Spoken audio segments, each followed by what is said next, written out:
Hello guys, day 29. ఈ రోజు అయితే కొంచెం డిఫరెంట్ బ్లాగ్. నా పర్సనల్ లైఫ్ లో జరిగిన ఒక చిన్న విషయం మీతో షేర్ చేయాలనిపించింది.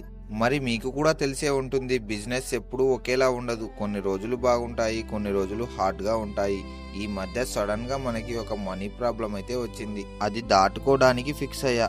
చాలా మందికి ఇలాంటి పరిస్థితులు వస్తాయి, కానీ మన లక్ష్యం కోసం, మన షాప్ కోసం, మన డైలీ బ్లాగ్స్ కోసం ఏమైనా సరే ముందుకు వెళ్ళాలి.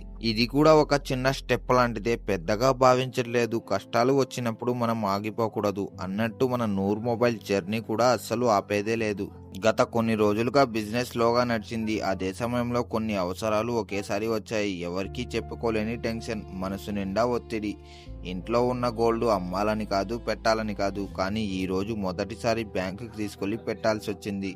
చేతిలో ఆ గోల్డ్ వెయిట్ కంటే మనసులో బాధ వెయిటే ఎక్కువగా అనిపించింది. ఫ్రెండ్స్, జీవితం సమ్ టైమ్స్ మనల్ని పరీక్షిస్తుంది, కానీ మనం మాత్రం ఓడిపోము. నూర్ మొబైల్ జర్నీ ఈ రోజు వల్ల ఆగదు. డే 29 కన్నీళ్లతో అయినా కంప్లీట్ అయింది. నన్ను సపోర్ట్ చేస్తున్న ప్రతి ఒక్కరికి థ్యాంక్ యూ ఫ్రెండ్స్.